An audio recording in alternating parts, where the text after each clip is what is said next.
Banks of the Lachlan River, and Peter is so close. Check out the resilience of this man. How are you, Peter? Buggered. You're buggered? Who was pulling out it? Up at the weir, mate, in town. Alright. Keep going, it's only another 5k's.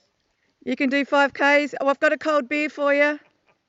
Did you get my last message? No, mate, I'm sorry. I've got no coverage at all. I said I want a bath full of hot deep heat. Well, I've got your room key. Hot shower waiting for you anyway. Do you want your beer now? I won't make it if I do that. Well, just keep in mind I've got a cold beer in the fridge in the esky for you. Right. Didn't find any. How are you feeling? Rooted. Rooted? You're a top man. Don't do it, mate, don't do it. So standing on the banks, we've got a few of our supporters here, which is fantastic, that have come to meet Peter in. So go down to the weir and we'll meet you there, eh? See you, champion.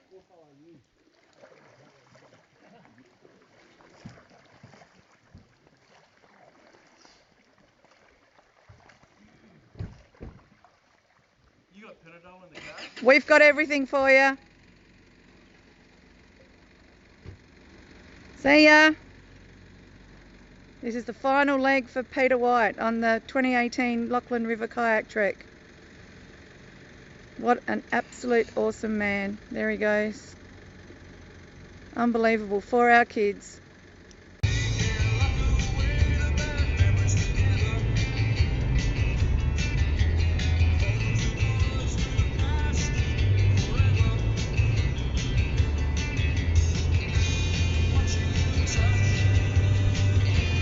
We've just met Peter and we're now going into Beligal.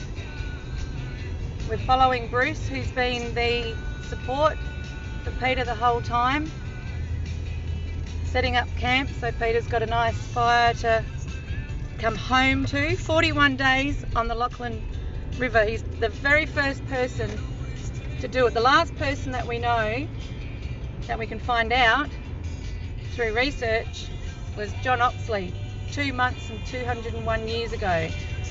But apparently, as history tells us, he actually gave up a lot sooner before where Peter actually is giving up, which is at the weir of the Lachlan River in Beligal.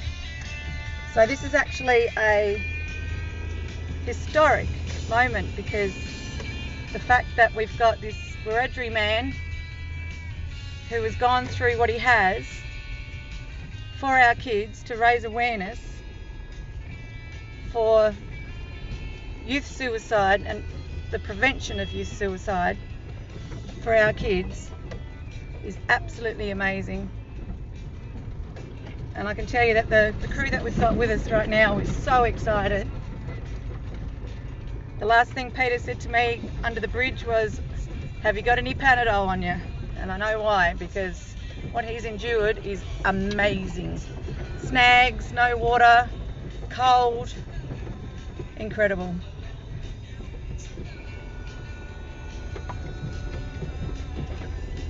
I'm here with Bruce and we're just checking to see where Peter is now. Bruce, can you just check to see where Peter is, please? Yeah, you on channel, Dad? Yeah, bud. Yeah, whereabouts are you? How are you going? Oh, I'm getting there. I just got a lot of snags to go through. Is it pretty snaggy where you are? Yeah, there's all willow shit up top. How far abouts have you come since I last seen you reckon? 25 centimetres. No, really, how far you come? I've got no idea. Alrighty, you shouldn't be too much longer anyway.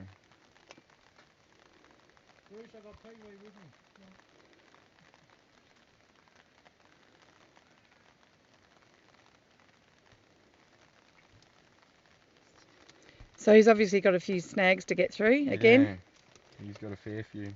Fair few. How's he been handling this, Pete?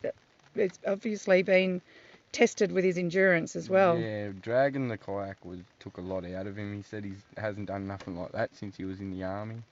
Oh, wow. He reckons it's pretty intense.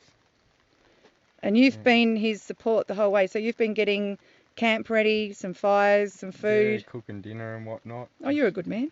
Getting onto him on radio and making sure he's all right and whatnot. And has he got a dog tracker or something on him, because it's the only way that you could actually keep Not track? at the moment he doesn't, but up near Brewster Weir he did, because there was too many creeks coming off and I could look on the handpiece and I'd direct him what way he had to go. Oh, wow. Yeah, it was all right. So for anybody watching this, the dog tracker is like when they go out pigging and you put the tracker on the dog and then you've got a device. Is that right? And so you know... This you got one there? Yeah. Oh, wow. It comes up with the map and everything, and it shows you where he is and where you are. And even if you don't have mobile phone coverage? Yeah, no, it doesn't. This works off from here to where the collar is, and then this one works off the satellite to where the collar is. So. Wow. So your dad was a dog for a while? Yeah, for a little bit, for a day or so. Alrighty. Well, Bruce, thank you so much for being his support, because so many people have been watching and worried about him being out in the wilderness. And how do you feel about him being well, he is the only person to have actually done the whole stretch, because even John Oxley 201 years ago gave up. It was pretty crazy. Like, I said to him he's mad for doing it. He was going to do it by himself, but there's no way I could let him go do it by himself. Like, there's too much of a chance of something happening or whatnot. Yeah. So someone had to go with him. So I just decided it has to be me, because no one else really jumped on board and said they were going to do it. Fantastic. Yeah. And what do you think about the cause why he's actually doing it for youth suicide prevention and the program that he's planning to put together? Yeah, I reckon it's a good cause. It needs to be looked at a lot more. Like, a lot of people just push that sort of thing under the shelf and don't even really look at it. But youth suicide's a big thing these days, so yeah. I think he's doing well. I think it's good. Bruce, you're a legend as well. Oh, you've made history as well, eh? Not really. Oh, not really. Very it's modest. It's everyday thing to me. I go out on the river all the time and camp and do what I do. Yeah. I didn't do it hard, he did. If you've got one thing to say to people watching this, what would you say? Oh, not to attempt it, and I don't know. Attempt the trek, or attempt taking your life, or both? Both. Not to attempt going on the trek, and just think about life a lot more. Cherish your life, because things are a lot more simple than they seem sometimes. Like, how old are you, Bruce? 22. I don't really want to start talking about all that, because it sort of gets to me a bit. Like, I know. Everything. So I know. We've all been touched by that horrible black dog. Yeah. I know. Well, Bruce, thank you so much.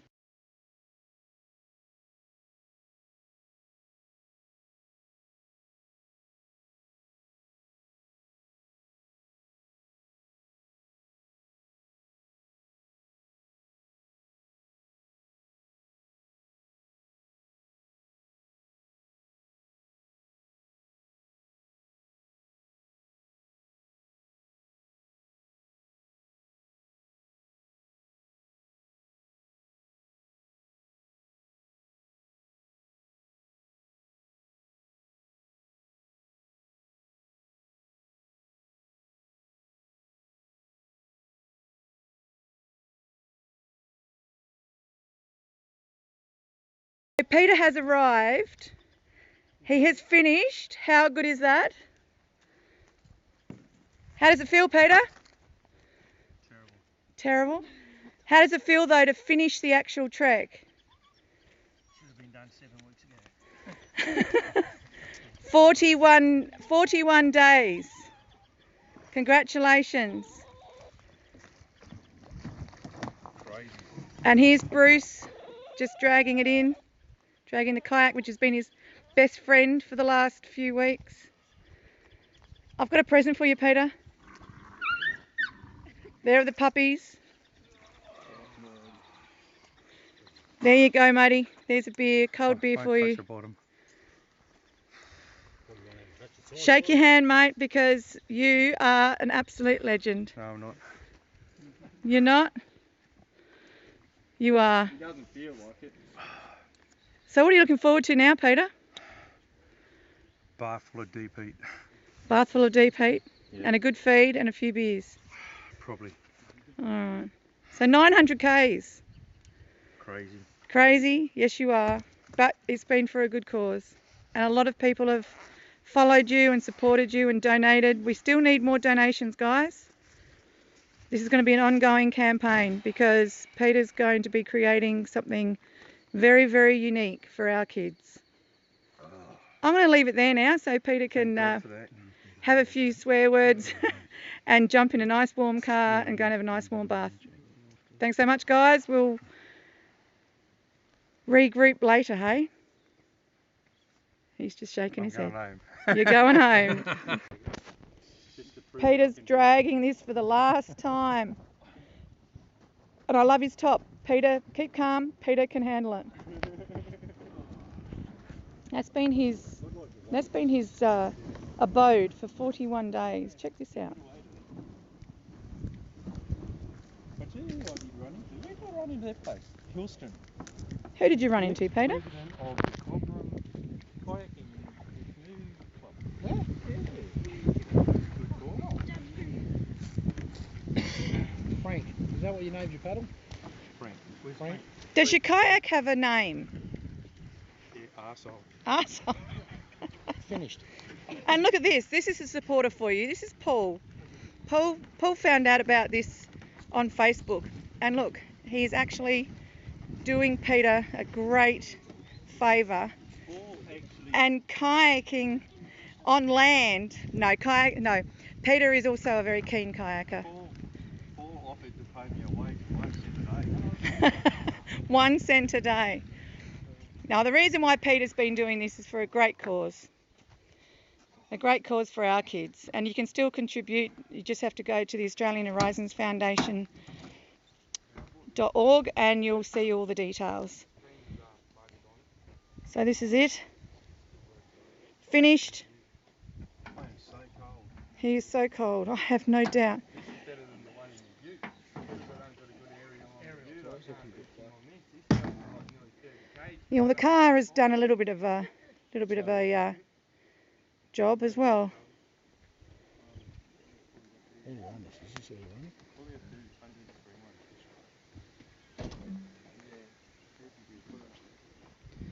So this has been the support vehicle for the whole time. We've got all sorts here, and there you go. It's a great wall. So great wall if you would like to sponsor our future treks. No, hang on, no. We're not going to be doing any more treks, are we, Peter? We're going Murrumbidgee next We're going Murrumbidgee. Great wall. We need you. Look at it. Look at this car. It has done the miles. So we have swags. We have dogs. We have water. Water's a big component, isn't it? And we have a fishing rod. Yeah. We have. How much water did you actually have on board, Peter? Sorry? How much water did you have on board for drinking? For drinking. You drank the river water. Yeah. Really? Yeah. Fair income. Yeah, you just boil it. Okay. We used it to cook and everything. I've Righto. got champagne for you. You can have a mouthful of river water. Boiled river water. No, it's fine, Peter. I have water in the car. I stopped when I was pulling yesterday. Yeah. I put my thing down, my phone rang. I left my canteen sitting at the farmer's gate. He's going to get there and say, who's been here? So we have fuel. Done all your cooking in? Oh. All the cooking. That- Oh, here we go. Now, Peter, you used to be in the army, didn't you? That is from the So you basically know all the tricks of the trade. Anita, on the bottom of it says 1971. It goes to show how old he is. No. I Wow. was born way before then, mate. So Peter is, well, let's just say over 50. And what he has done is what a lot of young ones could not even think about doing. I'm 22 and I wouldn't do it. Bruce is 22. There you go. You just I wouldn't do it at all. Then No way. I'm on the slide 56. slide of 56. Well, hats off to you, mate. Amazing.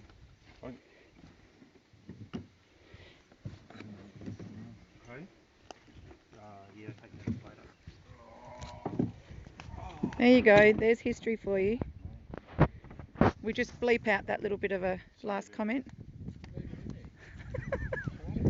We're going to strap this down and we're going to make sure that Peter goes and has a break.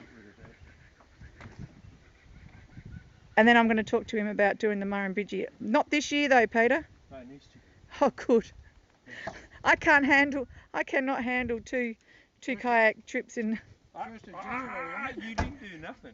1st of January, wasn't it, that you're going to start off? 1st of January, I'll still be working by then. Oh dear. I didn't do anything. Good on you, Peter. Hey? Good on you. That's what I kept saying to the dog in there. It kept whinging. I'm going, what are you talking about? You haven't even paid your taxi fare and you're whinging. Taxi fare. Alrighty, that's it. We're gone. So, Peter, would you like to tell us about the toothpaste story? No, I don't want to tell you that. Right. We all want to know. Come on. The toothpaste story. I got into our checkpoint that night and I was tired and buggered, and Bruce went somewhere, and of course I lost my glasses and this big cod's floating around my glasses on, so I couldn't read. So I'm going through the food trunk and I come up against this toothpaste in the trunk. I picked it up and thank God for that because my breath stunk. So I quietly put the toothpaste on my toothbrush, put it in my mouth and started scrubbing, and shit, it tasted like deep heat. And all I can say is my mouth burnt. I just gives me so laughing all the time. So that cod that's got my glasses, he owes me a tube of toothpaste. We've just spent the night at the Bullagal Hotel where Peter finished the trek. Absolutely amazing hospitality, and we spent the night in the shearers' quarters, which very, very nice, very basic but very nice. Really depicts what Australia is all about. And Peter has had a refreshing night, haven't you, Peter? Yes, I have. Yeah, we all sat around and had a few yarns, and just an amazing man. But one part of the trek which is quite symbolic to your country, Peter, is the message stick. Can you please explain that to us? Yeah, right. This is a message stick from the Wiradjuri Nation. The goanna is the Wiradjuri's totem. The shape of this message stick is my totem, which is a symbolic wedge-tail eagle. So this stick is the shape of a wedge-tail feather. So that's the Wiradjuri side, and then on the other side, I don't know if you can see it. It's got this blue line represents the Lachlan River, which is River Kalari to us. And then what we've done is marked on each town that we're passing through going down. So if I was to be stopped by another Aboriginal person and say, "What are you doing in my area?" I can say, "Well, mate, I've got a road map dictating where I'm going. I'm not here to cause any trouble. I'm on a mission to do something." Amazing. Thank you so much, Peter.